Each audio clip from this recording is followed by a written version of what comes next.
Let's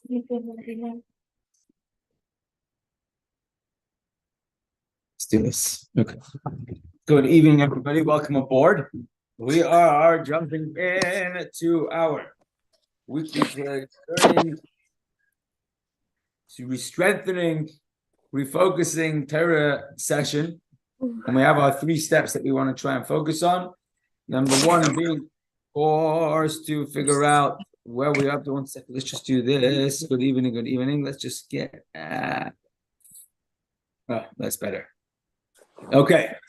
First step is to be able to figure out what's going on this week in the calendar. Where are we up to?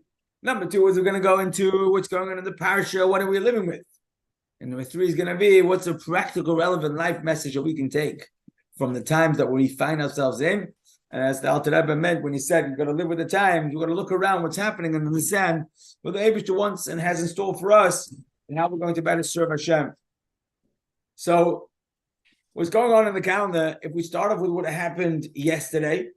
Yesterday was Sunday, Chav Kislev, which was the second half of a very special highlight of the Hasidic Jewish world movement in effect, where we celebrated the fact that we are so much closer to Geula, to redemption, and on both levels, both on the level of the fact that Hashem is making available to us secrets of Torah, depth of Torah, understandings that were until many years ago, not so long ago, were hidden, were concealed, were unknown, and more importantly also, the challenges that come with the final stages before the Geula are challenges that require deeper and greater awarenesses and Torah connections, and that's exactly what Chassidus came to serve to the table.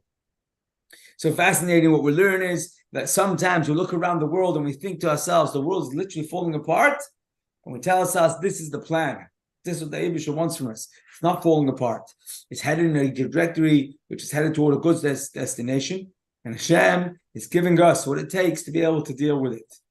Chav Kislev, Yotes Kislev, the Rosh Hashanah and the Chassidus is the day in which we remind ourselves a promise that the Baal Shem Tov and the Maggid of Mezrich gave to the Alter Rebbe.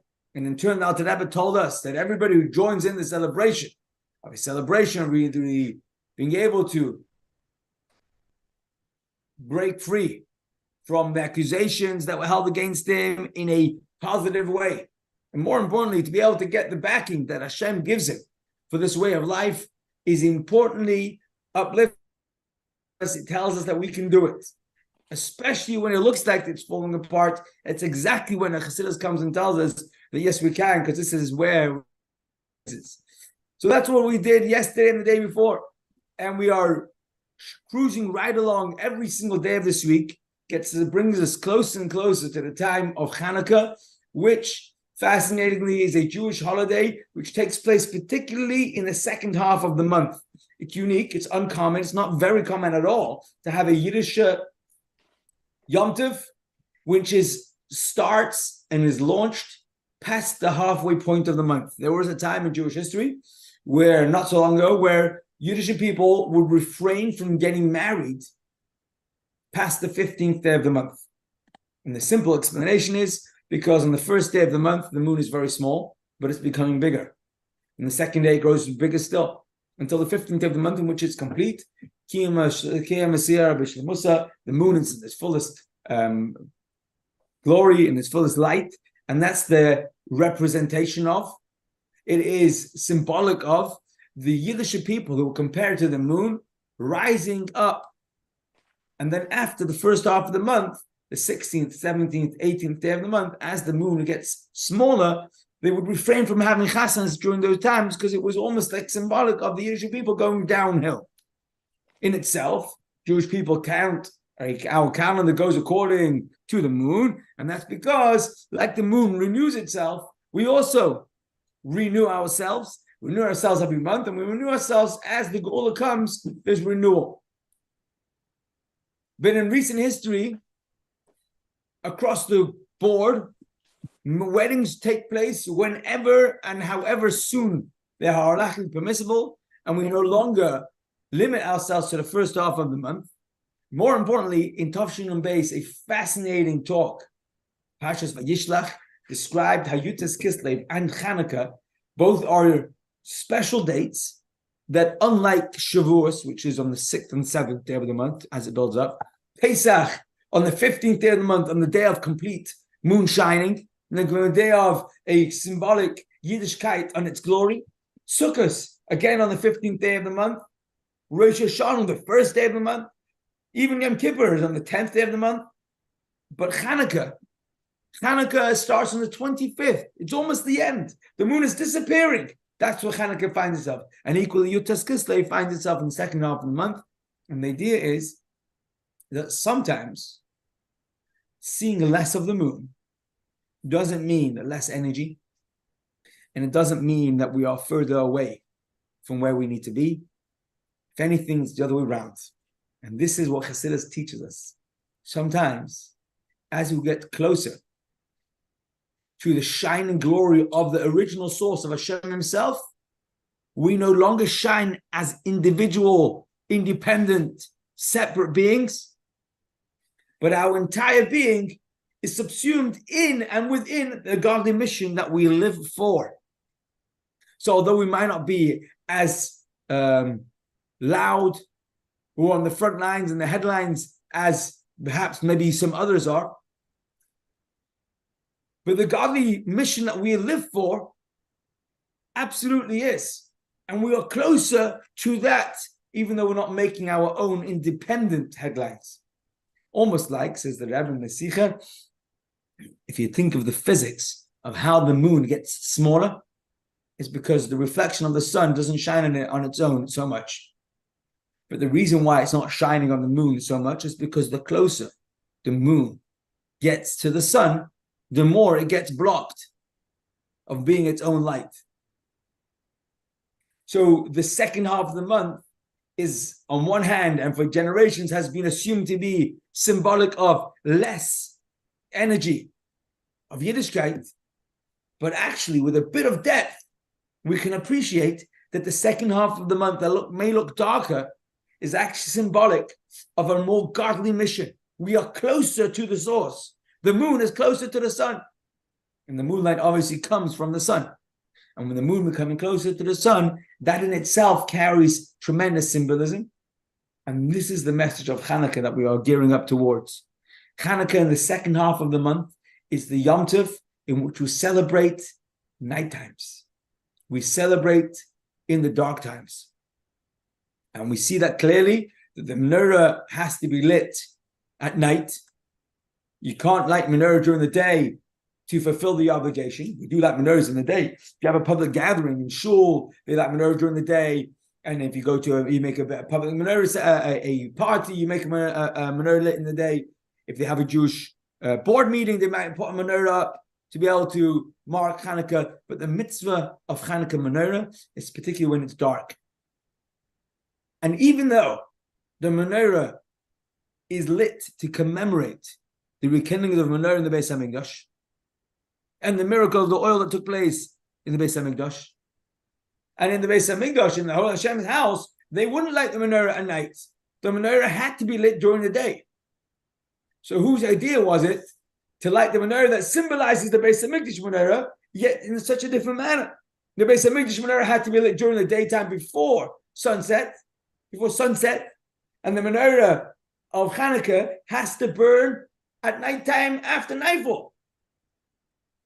And the idea is that because during the Beis HaMikdash times, there was the times with the rising open energy and rising Yiddishkeit of the Beis HaMikdash, daylight, shining, fantastic times. And then you have Chanukah, when it starts getting dark and it's nighttime. Comes Chanukah and says, actually, Yiddishkeit has energy and has koyach and is the winning team, even if it doesn't look obvious.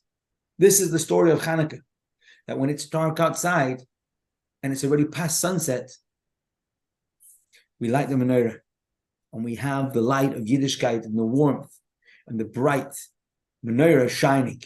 It's the second half of the month. The moon's getting smaller. This is where we stand up, and this is where we shine, and this is what the Maccabees' call was. Mi chamoicha b'elam Hashem. And Equally, we like the menorah that it faces outdoors and it should shine into the open, into the big wide world that so often seems so daunting and almost like it can crush us. And who are we? What's going to be left of us? But we are the biggest demonstration. We are the most living proof of miracles. Yiddish people alive today is the biggest proof that miracles do work because we are here. That's such a miracle. And we're not just here as we have biological lineage all the way back to Yidden. We're here and we're practicing Jews. This is a miracle. We are the miracle. So come this Hanukkah, which is just a few nights away, Thursday night, when we start lighting the menorah, we're going to listen to the flames as they tell the story of the miracle of you and I. We are those miracles. And just like the Maccabees in their day didn't know the end of the story. They didn't know the end of the story when they went into head on to whatever it was that they had to do. We don't know the end of the story of our story, but we do know what we need to do next. At least we try and make as if we know what we have to do next. We try and discover what we need to do next and keep a focus on that. So this is what's going on the calendar. It's a time where there's turbulence. It's a time that there's unclarity, where we're not sure what's coming and going, a lot of change. And then often it's connected with sad news that makes us heartbreak. There's sometimes news that make it hard to continue doing the right thing. Comes along Teschav Kislev and comes along Hanukkah and says, light a candle. Do the next right thing for right now, even though it's dark outside, because this is where the Atmos light, the source light, shines the most. This is this week. It's words that I'm saying, and I'm listening to myself say it, and I'm trying to encourage myself and you and everyone else around us to be able to actually live up to that calling, the calling of Hanukkah, where we can stand up in dark times and continue shining. Hashem should give us the koyach and the bright clarity. Let's talk about what's going on in the Parshah, which is not so dissimilar, because Parshas Vayeshev is one of those Parshas that are almost sad to read. What's the opening of Parshas? Sad, it makes us feel sad, but it's actually a very uplifting story once we understand the bigger picture. How does it start? You start off with Yaakov Avinu, who after 2 weeks ago ran away from his twin brother, and for 20 years is in Loventown. And that's where he sets up his family, miles away from home. And the end of the parasha, he gets a message from Hashem, it's time to come back to Israel, to come back to Eretz Canaan, which he does. All of last week's parasha, Yaakov Avinu is dealing with the challenge of meeting up his brother Esav, ironing out the creases. And then he also has the tumult with his daughter Dinah. And finally, he's in Eretz Yisrael, and everything settled down. Uncle Lavan's miles away, he's overcome that. Esav settled. Dinah settled. And finally, it's time to be able to calm down and relax. Vayeshev, Yaakov, it's the Parshah of Vayeshev, means he dwelled, he settled. Yaakov is finally settled in Eretz Yisrael. And you'd hope it'll all be okay, to live happily ever after. But immediately, as things finally settling down, boom, Hashem says, here we go. This is the work of human beings. As long as we're alive, not about how comfortable we're going to be. It's much more about how productive we're going to be. And therefore, Yaakov Avinu all of a sudden has to deal with a new challenge. What's the latest challenge? Yosef. Yosef is the 11th out of 12 sons, who we cherish dearly, because Yosef's mother, which was Rachel, passed away. And Yosef was very dear to him. In a way, he felt like he was almost like his firstborn. He was the firstborn to Rachel.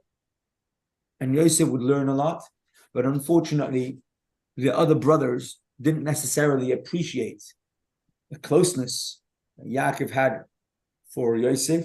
And according to many Mefarshim, it tied in with Avraham Avinu had 2 sons, Yishmael and Yitzchak. And there was almost an unspoken challenge between them. Who was going to be the main child? Who was going to be the main child, Yishmael or Yitzchak? And Hashem had to weigh in and say that if Sarah says, send away Yishmael, send away, because Kibi Yitzchak Yikar L'Chazara. Yitzchak will be your main descendant.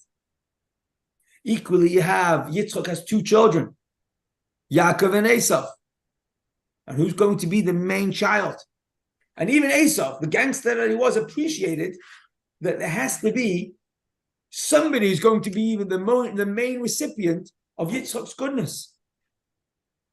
And he desperately wanted those brachas. And he cried bitterly when he realized that Yaakov had outsmarted him with that. And he was so mad, he almost wanted to kill, he wanted to kill Yaakov in order that he should be the sole descendant and the sole inheritor, heir to Yitzchak's lineage, and he would carry the banner. And now you have Yaakov. And Yaakov has 12 sons. But somehow he's picking out one son, Yosef. And to the 11 other brothers, or at least 10 of the 11 other brothers, it was very concerning to them. Are they going to be bumped off? And then Yaakov will remain with one main continuation? Is Yosef going to be the main continuation? Now we know in hindsight, Ein Karan La'avos Ela Shloisha. There are 3 forefathers, Avraham, Yitzchak, Yaakov, and that's the Shtemes Shvatim, Yud Beis Shvatim, are not considered Aves. For the simple reason, the most basic reason, is because someone who's a descendant of Shevet Yosef is not a descendant of Shevet Yehuda. And someone who's a descendant of Shevet Dan is not a descendant of Shevet Reuven.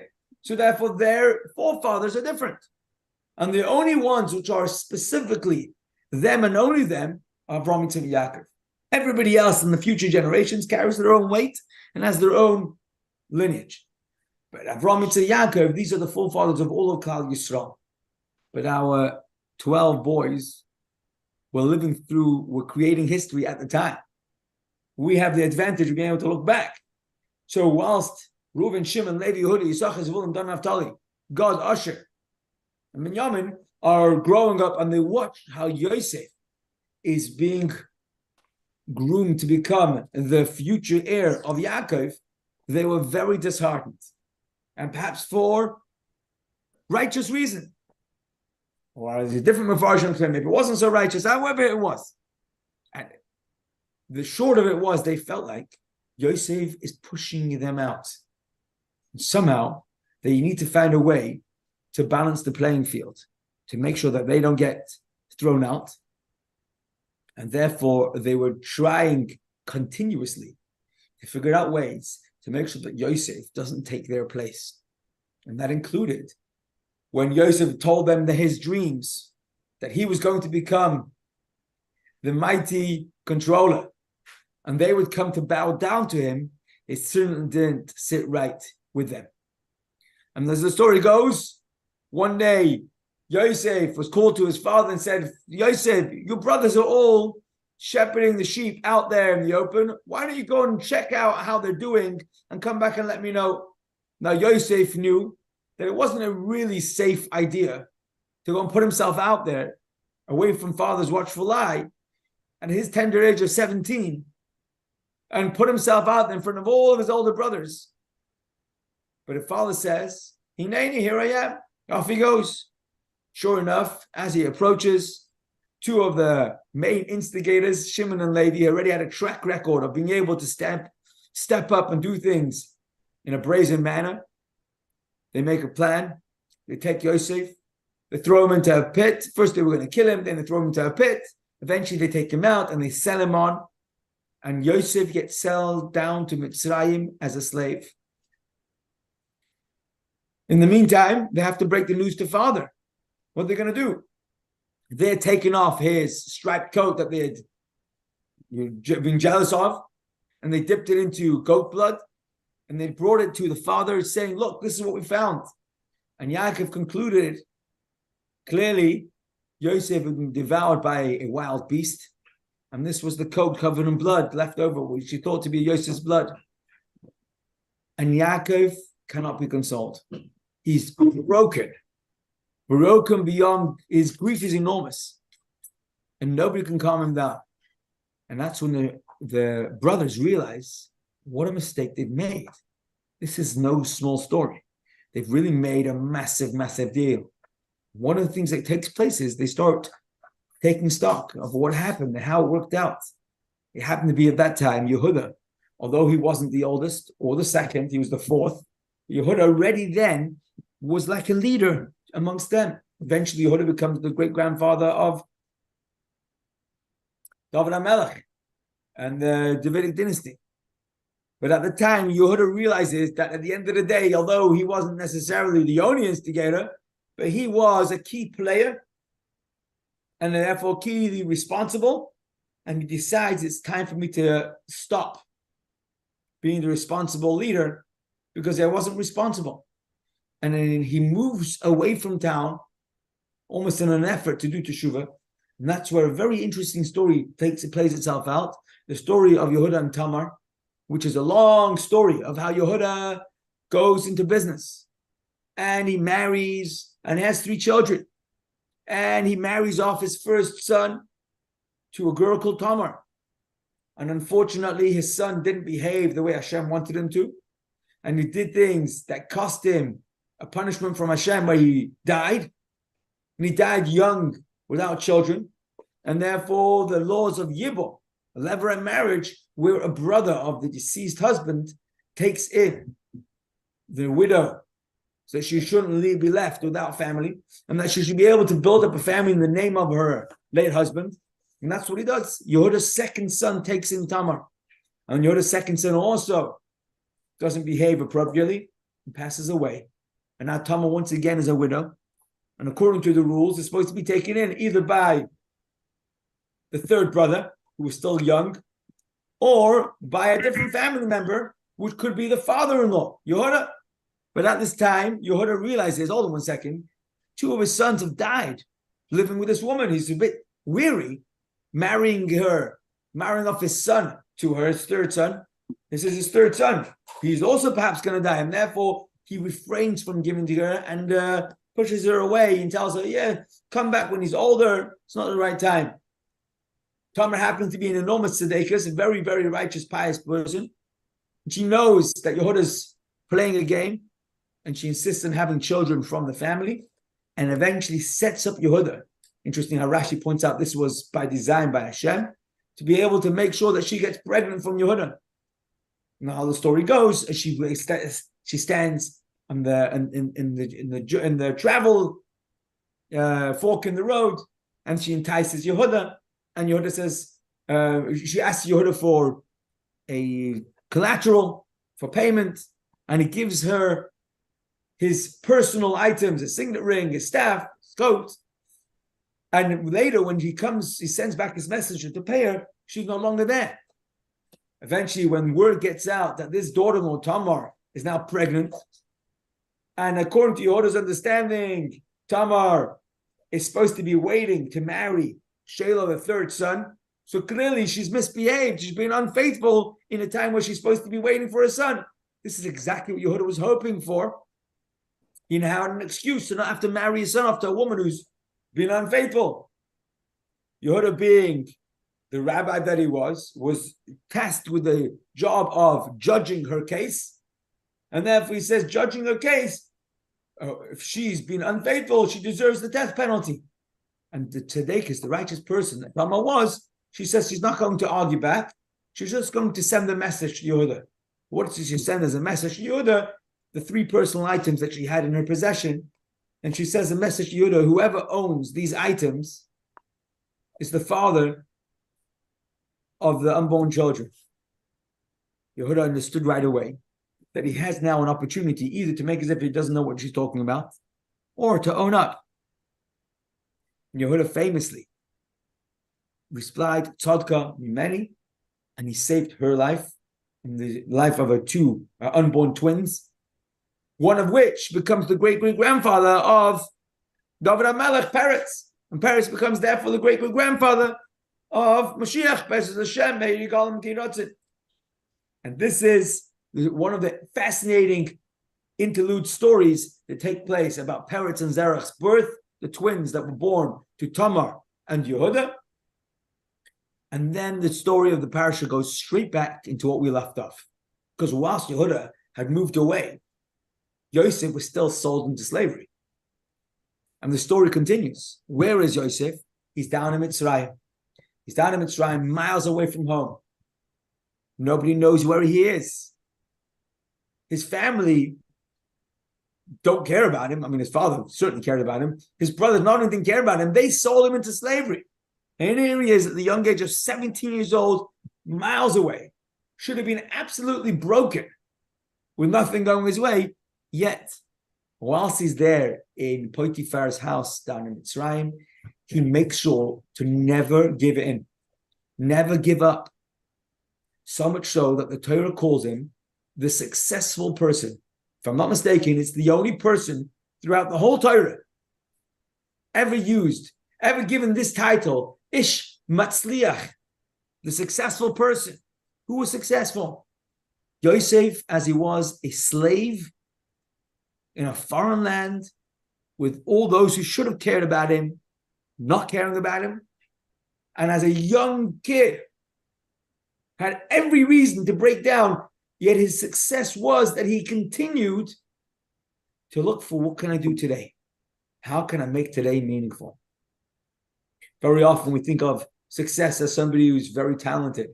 Success might be somebody who's got everything they want, very wealthy maybe, very powerful, influential. Somehow the Torah has a different measure of what matzlacha is, and Yosef, not as he's the viceroy of Egypt, that's next week. This week, as he's a slave down in Egypt, he's a Ish Matzliach, he's Mr. Success. But it doesn't stop there, because as the story continues, Mrs. Potiphar, his master's wife, takes a strong liking to him and makes advances towards him. And one day feigns as if she's not well and she can't go to wherever everyone else is going. She's home alone and she tries to chap Yosef. And as she reaches to grab him, he lets go of his coat and runs out at the last second. And she realizes she's holding his coat. What's going to be when everyone comes back? So she turns at the tables. She makes as if he had made advances to her and ends up landing him not only as a slave, but now he's a slave in the dungeons of Potiphar. And so obviously it's quite telling that when his master comes home and his wife accused Yosef of trying to do something as terrible as that, he didn't get killed. Yosef was a slave. Back in those days, no one would blink twice. A slave trying to do such terrible acts certainly wouldn't survive. But clearly his master knew better than anyone who was telling the truth and who was not telling the truth. And he realized that Yosef obviously hadn't done anything wrong, but what's he supposed to say? So Yosef ends up in jail. And guess what? The Torah describes his stay in jail like Mr. Success. Mr. Success in jail, in the dungeons. Not only is he a slave in Egypt, he's now a slave in the dungeons, and he's still matzlacha because he has exactly the same attitude where he's able to focus on what needs to be done. And there he gets the trust of the administration of the jail. And they have the whole story of the butler and the baker that get thrown in there. And that's all into this week's Parshah, how Yosef is at the end of the Parshah now sitting in the dungeon, desperately hoping, wishing to be able to get out, but at the same time, not giving in, not giving up.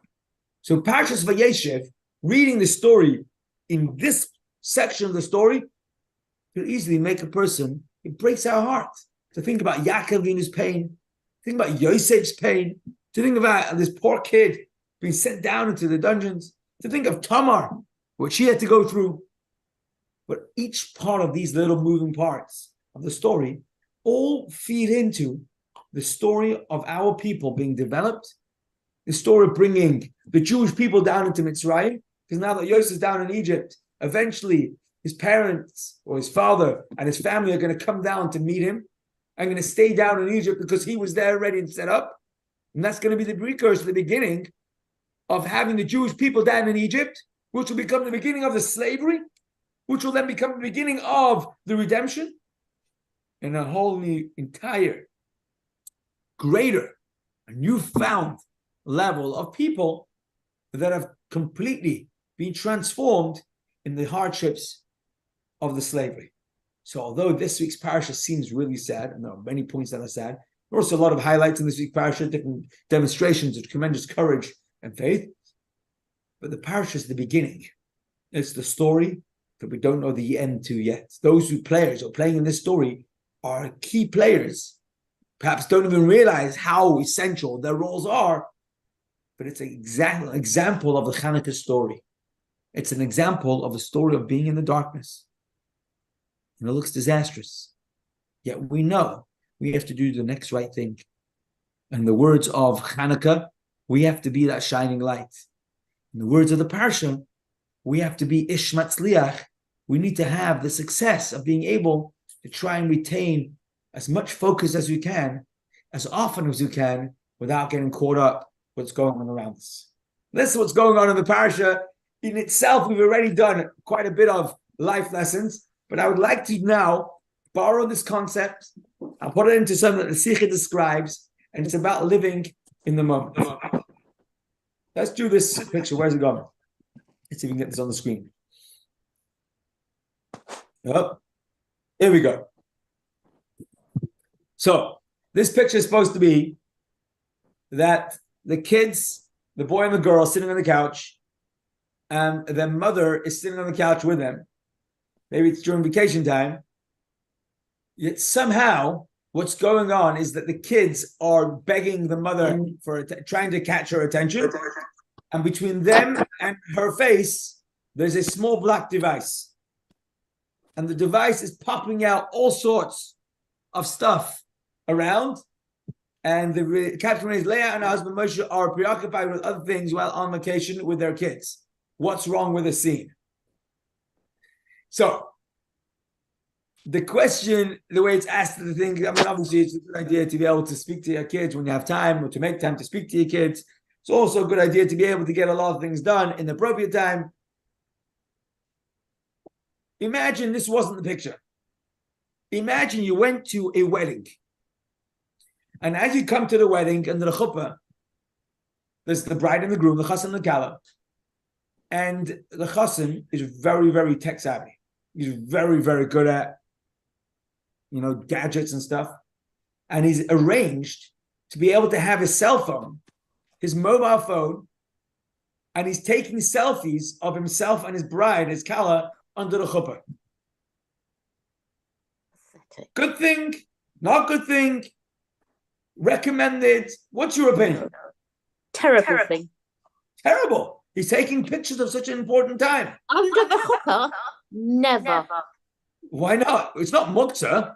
It's not Shabbos. He's not getting married in Yom Tov. He's getting married for the first time to the woman that he's going to love the rest of his life. And all he can do is take a photo of a phone. Just ban the phone and get back to family life and speaking to children and bringing them up. Hold on one second. I'm just going to clarify. We're talking about he wasn't taking pictures of the crowd. I don't care who he was taking pictures of. It's wrong. It's ridiculously wrong. It's a disgrace for all the people who have come to see him get married, and particularly the rabbi who was marrying them. Oh, now that you mentioned it's a disgrace to the rabbi, I can go with no. Hold on one second. What does it say to his wife?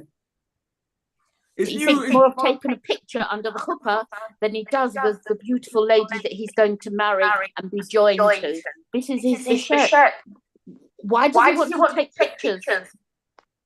Because it's a very monumental moment. Rubbish. The congregation can take pictures and let his friends, his brothers, whoever else. They can't keep a phone out of their hand. It's like an illness. Okay, hold on one second. Does anyone else agree with Mrs. Abrams? No. I think, Rabbi, I'm listening. It is an indication of the level of respect to the is to carry on in so it's better just walk away. Okay. So we're weighing in on this disrespect. You know what? Let's just say we don't mind. No, I'm going to say we don't mind being disrespectful. We mind being disrespectful. Let's just say, besides for being disrespectful, is there anything else wrong with standing under one's own chuppah and taking a selfie? Is there anything else? It's not like evil, but is there anything else missing? It's a sacred moment. It's before Hashem. Okay. Why would you ask the question? It's completely and utterly wrong. Okay, you know, I better stop now because I'm going to get myself into serious trouble if I just don't stop. I want to say it is definitely not a good thing. And any chassan who asks me that question, I will definitely tell them that I heard from a very wise woman who told me that it's not a good idea. I'm also going to say, though, that if I'm busy taking a selfie, I'm going to miss the moment. My phone will capture the moment and I'll be able to come back to it later, but I will never have lived the moment. In other words, instead of being here now, I'm thinking about whether in 10 years from now, I'm going to be able to look at the picture, but I'll be looking at a picture. I won't have lived through that experience. So I'm foregoing now for the sake of the camera capturing it now, and then I'll have to look at the camera later instead of me being able to be present now. And being able to be present in the here and now is to realize that although it's a very beautiful, perhaps it's a gorgeous chuppah, certainly a gorgeous kala, that's not what makes it special. Not because it's so beautiful and it's good looking is what makes a chuppah unique, sacred, special. What makes it special is because these are two people who are getting together and what they're doing is special. And that's why it's beautiful. That's why people went to great lengths to make it beautiful, because what they're doing is the most beautiful thing. But if I strip away the content and get caught up with the decorations, then I'm left with the frills. I've missed the actual chuppah. And if I'm the chassan, then it's a crying shame for me to miss the chuppah. Now, it's great to be talking about a chassan with a phone in the hands because that's clear and obvious. And as we say, you don't even ask the question about whether it's okay, because it's certainly not okay. That's exactly why we ask the question, because it's so much easier to talk about that than to talk about the areas in my life where I want to be able to understand that it's almost like me taking a picture by my own chuppah.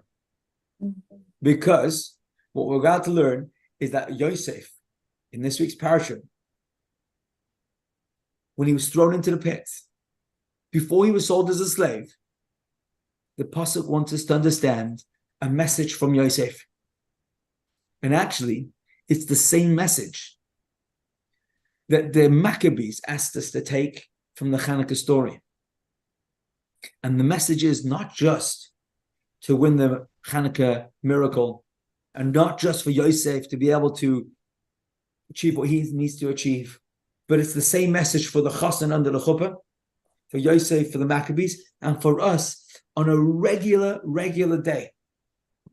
And here's what the Sikha does. It helps us, obviously, it asks the question on the psukim and the verses in the parasha, and it helps us notice what seems to be an interesting few extra words.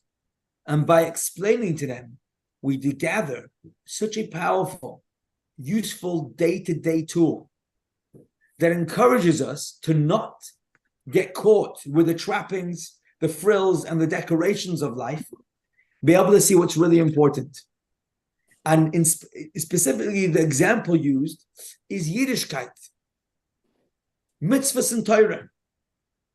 But the same rule applies across the board. We could be involved in doing something meaningful, but instead of being present in the meaningfulness of it, I'm taking a picture of it. I'm taking a selfie of a meaningful moment, but I've missed the moment because my phone got the moment and I didn't. The example we're going to use is learning Torah for the sake of becoming knowledgeable, ticking a box, whatever other, even righteous reason I have, but I miss out on my neshama connection with Hashem, getting married to the Rabbeinu Shalom, spending emotionally charged time with a significant other, like Hashem, is what the Torah experience is. And you can exchange the word Torah learning for any other mitzvah. If I'm doing something, because I need to do it, and I miss the content, the value that's underneath it. So if I have a very beautiful, gorgeous menorah, and it's maybe made out of pure silver, and I've got pure olive oil, and it's fantastical, but I didn't stop to feel myself within the Hanukkah story, within that relationship between me and Hashem, and find Hanukkah in my own life, and invite Hashem into my own equation. So then I've made sure that it's picture perfect, but I've missed the opportunity of what the mitzvah itself is calling. Let's read it inside, and hopefully we'll be able to get through at least some of the quotes that we have it. So here's the quote from the Psukim of the Yosef story. Now it came to pass, when Yosef came to his brothers, they stripped Yosef of his shirt, the fine woolen coat that was upon him, and they took him, cast him into the pit. Now the pit was empty, there was no water in it. And they sat down to eat a meal, and they lifted their eyes. So here they are, Yosef's in the pit, and they're busy having lunch, just outside the pit. And they lifted their eyes and saw, and behold, a caravan of Ishmaelites was coming from Gilad, and the camels were carrying spices, balm, and lotus, and going to take them down to Egypt. And Yehuda said to his brothers, what is the gain if we slay our brother and cover up his blood? Come, let us sell him to the Ishmaelites, but our hand shall not be upon him, for he is our brother, our flesh. And his brothers hearkened.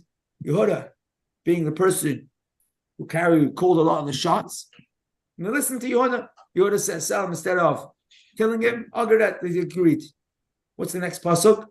The Midianite men, merchants, passed by, pulled and lifted Yosef from the pit, sold Yosef to the Ishmaelites for 20 silver pieces, and they brought Yosef to Egypt. So that's the story that we read already.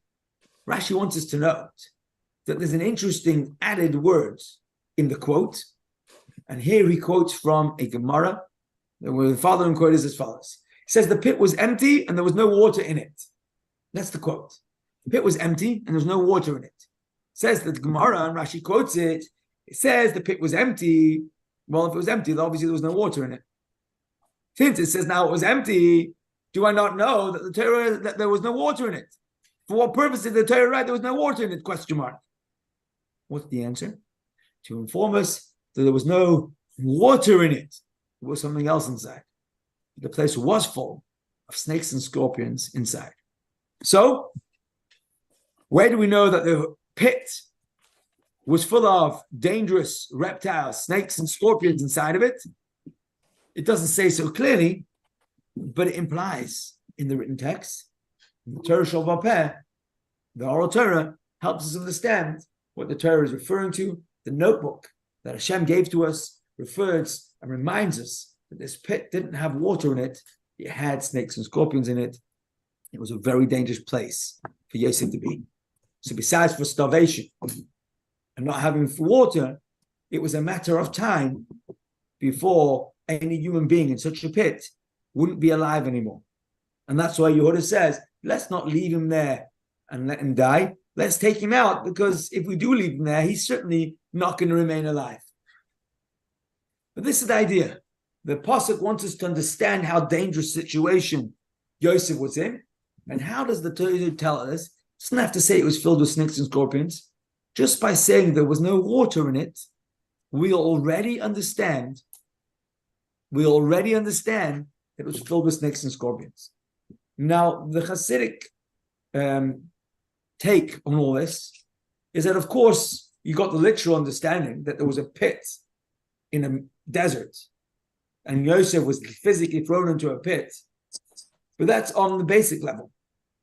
But also on a metaphoric level, there was more stuff going on. You had the 10 boys who represented what they represented. You had Yosef who represents what he represents. And the struggle between them includes a pit that has no water, and it has snakes and scorpions.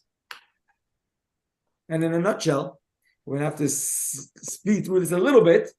The idea of having water and snakes versus snakes and scorpions. Water refers to Torah. We'll see that in a moment. And the snakes and scorpions that are dangerous to humans are going to be symbolic of things that are dangerous habits or dangerous choices that a person might make that are dangerous for a human mission. And the opposite of having water is going to be snakes and scorpions. The opposite of having Torah will be bad choices. So much so that one equals the other. If a person doesn't have Torah, the assumption is made that there'll be bad choices. And if a person has Torah, they will be able to overcome the temptation for bad choices. So if the Torah just says there's no water, we already understand the implication that there was bad choices there. What are we getting at? Here's a quote from the Sephardim. The brothers thought that Yosef was like, oh, 1 second, I need a different quote. He's just explaining here different quotes why the brothers thought that they were in the right. You know what? Let's do it. Fascinating idea. The Sephardim writes, we often read the story of the 10 brothers and we think, what were they thinking? How did they allow themselves to do such a terrible idea? And he basically explains that they felt like they had a halachic requirement to protect their own lives.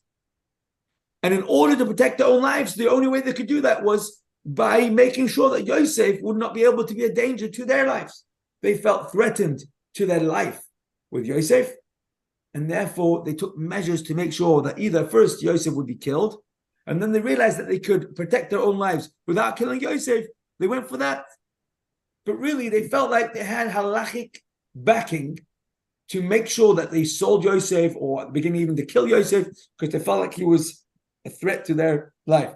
The rule is, if there's somebody who's threatening one's life, it's called a roidef, then the person who's being threatened may step up and protect his own life, even at the cost of killing the would-be murderer in order to save one's own skin. If that's the case, we understand that the boys, at least on one level, weren't just wild hooligans who were willing to kill their brother. They felt like they had the Torah and halachic backing. Why is that important? Because if we just said there was no water in the pit is their decision of how they're going to safeguard themselves from Yosef. If the pit has no water, Chassidus is going to tell us water means Torah. A pit without water is a pit that has no Torah in it. So although they thought they were making a Torah decision, it had no Torah in it. The problem is that although we tend to see them as just youngsters making bad decisions, the Torah doesn't describe them that way. The Torah describes them as the most righteous founders of the Jewish people. Somehow we have to understand that although it seems like they did something which was extremely wild, extremely what's the word? Terrible, or the word is evil, unholy. The Torah doesn't describe it that way. And although they made a mistake, it's to be understood on some level. Is this quote? Is this what we're looking for? Here we go. Is it going?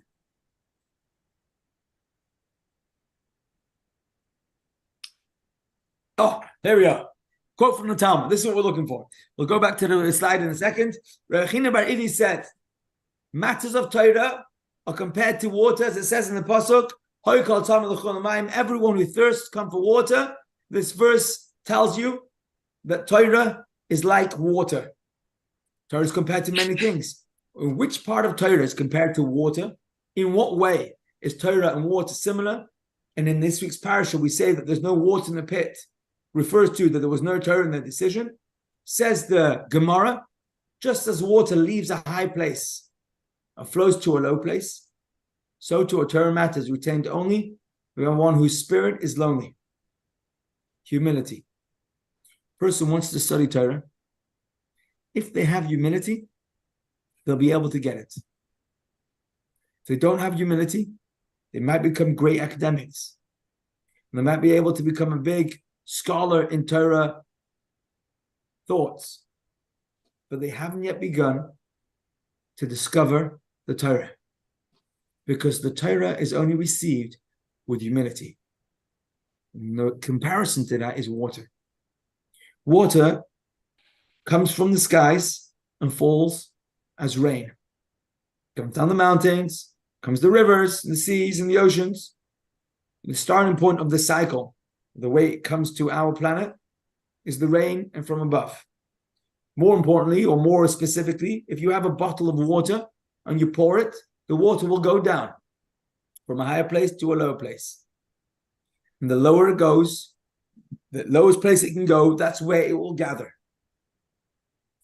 And if you want to plant and feed your flowers or your tree water, in order for it to grow, it has to be lower than the water. And the water will drop into that place. Okay, of course, you can shoot it up, but it will land into the lowest place. And this is the idea. The nurturing elements of water nurture downwards. And the recipient of the nurturing water remain underneath and receive the water. Torah works the same way. Torah works the same way because here's a fascinating quote, Moshe Rabbeinu. Rabbi Yochanan said at first Moshe would study the Torah and forget it. He couldn't remember the Torah until God gifted it to him, as the Pasuk says, and God gave it to Moshe as he concluded speaking with him. He gave it to him as a gift. Vayitein is an expression of matana. This is a quote from the Talmud and the Dharma. Why was it important for Moshe to receive it as a gift? Why couldn't Moshe? He didn't have enough brain power to be able to retain the Torah? The answer is no. Why? How come? And of course, the answer is there's Torah which is informational. Moshe had plenty of that. But the Torah which is divine, the divinity within Torah, Moshe couldn't handle. And when he had an inspirational moment that he experienced God's gift, until Hashem said you can handle it, he couldn't get it. He would see it, but couldn't retain it. Until at a certain point, Hashem gave it to Moshe and says, you know what, you will have it. Why? Because we understand that Hashem is much greater than every bit of creation. And godly wisdom is much greater than all of us. Our mind cannot fathom it. Our mind can't comprehend it. So what we've said today is that Torah in itself, the fact that we can have Torah that works for us, is much more than the fact that Torah can make sense. The fact that Torah can feed our neshama, can bring us closer to Hashem, that's not just because we understand it. It's because God has invested himself into those ideas and understandings. And when we learn it, we actually understand it. But through understanding it, we are relating to Hashem. So the Chassan and Kala were at the chuppah. Of course, he didn't take any pictures. After the chuppah, a year or two later, and they're going to have dinner together. And they go out for dinner. Is it important what food they eat? Or is it much more important that they're eating together? They go for, I don't know, a trip. Is it important where they went? It's much more important that they spend time with each other. Because the external circumstances are the vehicle in which their relationship can thrive. So of course it has to be in a way that's pleasant for both of them so that it doesn't get disturbed. But not to get caught up with the externalities, the decorations, the frills, the picture perfect. Because what's much more important is that all of that allows the chuppah to take place, the relationship to thrive. And in the case of learning Torah, humility is the only way to be able to find what Torah is designed to do. Humility is the only way for them, for the people who are invested in Torah, to be able to find Hashem in the Torah. Our 10 heroes of this week's Parshah, who had a whole calculation about why it was important for them to take Yosef and to throw him into the pit. They threw him into a pit that had no water, which by definition meant it had snakes and scorpions. He comes along in Chassidus and says, understand, if water means Torah, they had a halachic calculation that lacked the element of water, lacked the element of humility of water that pours downwards to a lowest place. And the lack of humility, lack of recognition that although it seems so clearly one way, but blinds us from being able to see what it's really about. The key starting point was the humility that they missed. And the result was that they made such a terrible mistake. Snakes and scorpions, where they take their own brother and having accused him for whatever they accused him of in a halachic setting, because it lacked the humility for their level. The mistake was snakes and scorpions, as evil as it gets. But Hashem doesn't end the plan there, and it wasn't aborted, of course not.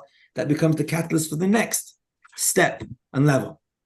But if we zoom in here and we look at this moment for this point for one moment, we say to ourselves, how many areas of my life am I making decisions based on my understanding, fair understanding that's a Torah and halachic understanding, yet it's possible that, as the Mishnah says, asay lecha ra, by taking advice and having the humility to be open to a different understanding of the same situation, could be the difference between a pit that has no water, humility, Torah, relationship to Hashem, a gift from upon high. And unfortunately, the net result that we see in the Parshah is that it becomes very dark. Versus when someone allows themselves, and often this takes an enormous amount of courage, to not judge reality by how I'm experiencing it. To not judge reality based on, even if it's a Torah set of glasses, but it's me in my head.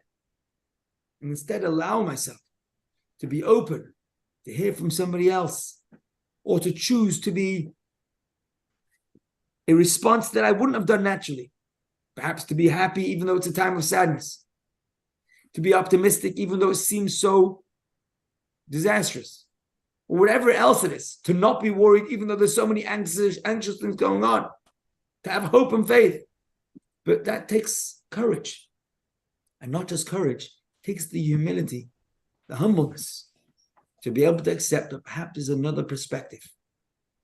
And in the Maccabee story, we have a very similar kind of thing. See if we can get that slide up.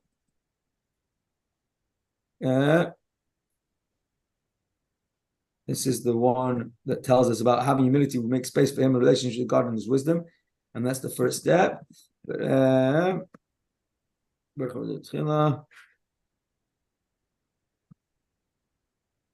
it gone? Okay, I can't find it inside. Still a lot of slides we're missing out. The short of it, we'll do it from outside. There we go. But maybe in the times of Matisyahu, Chanukah story, the son of Yochanan, the Kohen Gadol, the high priest, he wasn't even from the tribe of Yehuda, he was a Kohen. The Chashmonaim and their sons, and the evil Greek Empire rose up against your nation, Israel, and sought to make them forget your Torah.